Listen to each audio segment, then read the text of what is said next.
J'avais 20 ans, c'était la première fois que je voyageais en Asie. J'avais pas du tout préparé ce voyage, j'y allais vraiment la fleur au sac à dos. Et je suis arrivée dans mon hôtel à Phnom Penh et après j'étais pétrifiée comme ça toute la journée. J'avais peur de sortir.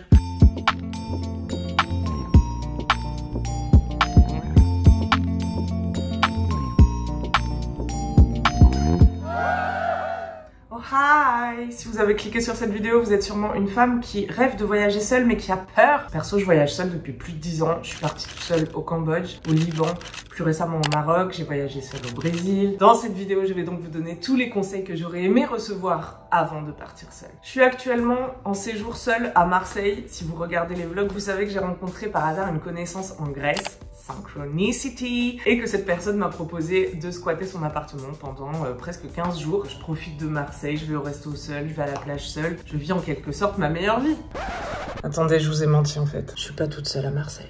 Mais viens chérie, ah, sois pas ridicule, c'est les abonnés. Et non, je ne suis pas seule, je vous présente le Sauna de Travel de Lilo, qui est partenaire de cette vidéo. Lilo, c'est une marque suédoise avec qui je travaille depuis très longtemps, c'est les best, les designs sont super beaux, les jouets sont de qualité. Grâce à cet objet, vous ne serez jamais tout à fait seul en voyage, c'est ce qu'on appelle communément un aspirateur à clito. Hein. J'ai reçu tant de sextoys depuis que je suis sur YouTube, mais il y en a qu'un que j'utilise vraiment et c'est le Sauna 2 de Lilo, qui m'a évité bien des mauvais coups. Et ça, c'est donc sa version mini pour emmener facilement en voyage et il peut se verrouiller pour pas se déclencher pendant le voyage dans la valise. Ça c'est pratique. Oh mon dieu, mais il est si petit, ils disent comme ça à Marseille.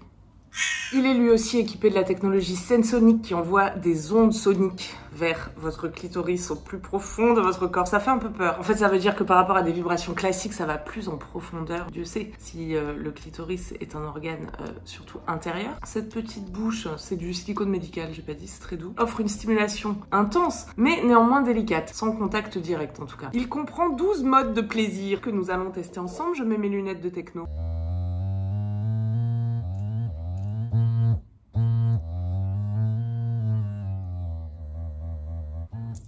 Calme-toi. Ça décoiffe. Très simple d'utilisation, un bouton pour changer le mode de vibration et 2 boutons pour faire varier l'intensité. Autant vous dire que les variations sont infinies. Il est très beau, on l'a pas dit, mais vous l'avez vu. Si vous avez envie de tester le Sauna de Travel, suivez le lien en description et vous ne serez plus jamais seul. Arrête, je bosse là.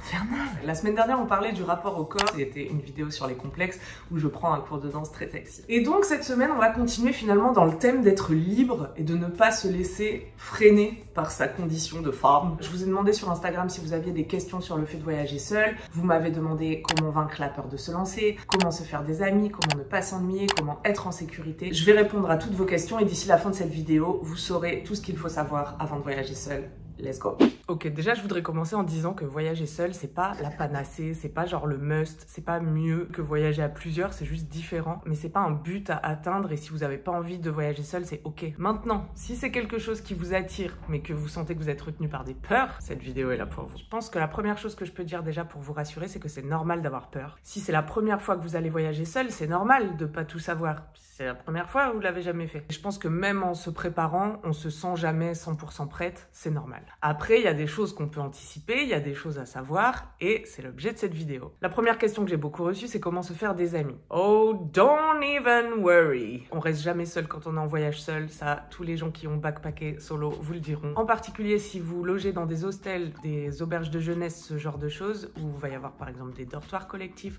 forcément, vous allez rencontrer des gens, vous allez rencontrer d'autres gens qui voyagent seuls. Après, on m'a demandé comment se faire des amis, genre comment entrer en contact avec les gens. Si vous me demandez moi mon avis, pour rencontrer des gens, il faut sourire et dire bonjour. Voilà, c'est la première étape.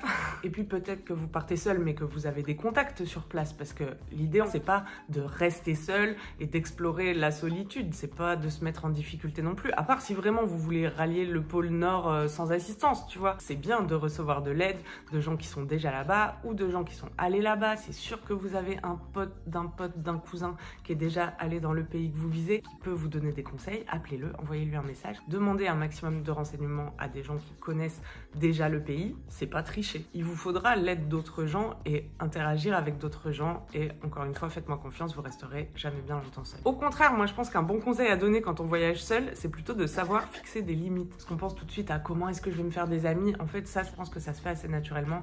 Et le truc qui serait plutôt à travailler, c'est savoir mettre des limites, savoir dire non. Surtout quand on est une meuf, on sait que c'est encore plus difficile parce qu'on veut être gentil. Les amis que vous allez vous faire, vous allez sociabiliser avec un peu les gens que vous avez sous la main. Et donc, c'est pas forcément des gens qui auraient été ton meilleur poteau dans la vie, tu vois. Et c'est ok, vous pouvez quand même passer des bons moments, rire, voyager ensemble, etc. Mais le truc en voyage, c'est que tu peux pas dire bye, je pars au taf. T'as pas trop d'excuses pour te défiler si t'es avec quelqu'un dans la même auberge de jeunesse et qui te propose de faire quelque chose dont t'as pas envie ou le temps ou les moyens, que ça dérive de toi, ce que t'as envie de faire. Là, il va falloir apprendre à mettre la limite. Donc, mon conseil, ce serait de vous entraîner à dire non pour pouvoir éventuellement décliner une invitation ou si quelqu'un vous propose, vous savez pas quoi parce que vous parlez pas sa langue, bah, ça peut être bien d'avoir assez de confiance en vous pour pouvoir dire non merci. Surtout si on n'a pas beaucoup d'expérience en tant que voyageuse, on peut vite se faire absorber par un groupe ou quelqu'un. Donc c'est important de connaître ses limites et de savoir les communiquer. Deuxième question que j'ai beaucoup reçue et qui m'a vraiment surprise, c'était comment ne pas s'ennuyer. Alors au début j'étais là, mais comment ça c'est impossible, tu viens pour visiter un pays, tu as trop à faire. Il y a vraiment aussi une question de se faire confiance, de savoir se connaître, de savoir s'écouter. Si vous avez jamais voyagé seul et que vous n'avez pas trop confiance en vous, ça peut être dur de se projeter dans une situation inconnue. Mon conseil, ce serait de vous entraîner à être seul pas loin déjà. Genre partir en week-end, ne serait-ce qu'à 1 heure de TER de chez vous et déjà expérimenter ce que c'est d'être la seule à décider du déroulé de votre journée, du fait de ne pas avoir de contraintes et de devoir vraiment choisir pour soi. C'est bien, je pense, de s'entraîner à le faire dans un endroit pas connu mais avec quand même des repères familiers. Voilà, si vous partez quelque part en France, entraînez-vous en amont, pas longtemps et pas loin. En fait, je crois que derrière la question de l'ennui, il se cache une autre question qui a été formulée différemment par cette personne. Comment ne pas se retrouver à rester seule à l'hôtel sans rien faire? J'ai peur que ça m'arrive. Ça m'est arrivé lors de mon premier voyage au Cambodge. Je suis arrivée à Phnom Penh, j'avais 20 ans. C'était la première fois que je voyageais en Asie. J'avais pas du tout préparé ce voyage. J'y allais vraiment la fleur au sac à dos. Et je suis arrivée dans mon hôtel à Phnom Penh. Et après, j'étais pétrifiée comme ça toute la journée. J'avais peur de sortir. Je savais pas où aller pour manger. Je savais pas comment communiquer avec les gens. Comme ça date un peu, je vous avoue, je me rappelle pas comment je me suis sortie, mais tout petit à petit, quoi. Mon conseil, c'est d'aller très doucement, se mettre des petites étapes. Ok, vous avez besoin d'aller acheter de l'eau. Ok, on sort tranquille, on va voir où est-ce qu'on peut acheter de l'eau. Faire un tour du quartier où vous habitez en marchant tranquillement, à 1 heure où c'est peut-être plus calme que d'habitude. Si vous avez un peu d'anxiété sociale dans la rue, voilà, moi ça m'arrive. Et en fait, c'est ok d'être paralysé une journée dans sa chambre d'hôtel. Après, ce qu'il faut dire, pour voyager seul, il faut être en bonne santé physique déjà et aussi mentale. J'insiste sur la santé mentale parce que je pense que si vous êtes déprimé, vous serez déprimé en voyage. Si vous êtes anxieuse, vous serez anxieuse en voyage. Pas grave d'être déprimé ou anxieux en voyage, c'est pas un échec, mais c'est juste d'autant plus difficile à gérer que vous n'avez pas de repères, que vous êtes dans un pays dont vous parlez peut-être pas la langue et que vous n'avez pas vos proches physiquement sur place. En tout cas, ne croyez pas que voyager résout les problèmes de santé mentale et je vous promets que être déprimé au paradis, c'est pire qu'être déprimé sous la pluie parisienne. Parce qu'après, tu culpabilises, t'es là, putain, je suis au paradis et je vais quand même pas bien. Donc je pense que c'est un bon conseil de juste checker déjà qu'on va, si ce n'est méga bien, suffisamment bien pour se mettre dans des situations où nos repères vont être bouleversés. La troisième question qui est beaucoup revenue, c'est comment être en sécurité, comment gérer le fait d'être une femme. On sait que être une femme dans l'espace public, ça pose des questions spécifiques en termes d'agression notamment, et ça qu'on soit chez soi ou à l'étranger. Alors il y a quelqu'un qui demandait à juste titre, est-ce vraiment dangereux de voyager seul ou est-ce un mythe pour nous empêcher d'être libres? Moi je dirais, attention aux personnes alarmistes. Souvent la peur de voyager seul, elle est transmise déjà par les proches. Je pense d'ailleurs que moins les gens connaissent le pays où vous allez et plus ils vont en avoir peur eux-mêmes et plus ils vont vous transmettre cette peur. En tout cas, dites-vous que le meilleur moyen de rassurer vos proches, ça va être de leur montrer que vous vous préparez, que vous avez confiance en vous et ultimement de le faire et de les appeler en leur disant « Hey, regardez, ça va bien !» Il y a des pays dans lesquels c'est plus dangereux qu'ailleurs d'être une femme, mais en réalité, vous pouvez vous faire agresser dans la rue à Paris, à Marseille, vous le savez. Évidemment, à Rio, il y a des dangers qu'il n'y a pas à Paris. À Paris, c'est rare de se faire braquer dans un taxi. À Rio, c'est possible. Mais encore une fois, nul besoin de quitter le territoire pour se faire agresser parce qu'on est une femme. Et je crois personnellement que derrière les discours alarmistes, il y a souvent du racisme et de la xénophobie. Je pense que c'est important de se rappeler aussi que la majorité des gens sont gentils. je pense. Et en vérité, on vous aidera plus facilement si vous êtes une femme, on vous fera davantage confiance, on se méfiera moins de vous, on présumera pas que vous êtes un danger, et donc les gens auront plus de facilité à vous aider en fait. Ouais. Mais attention aussi aux gens qui minimisent les dangers. Mais si, c'est bon, on peut marcher la nuit dans la rue dans Rio. Non, faites pas ça.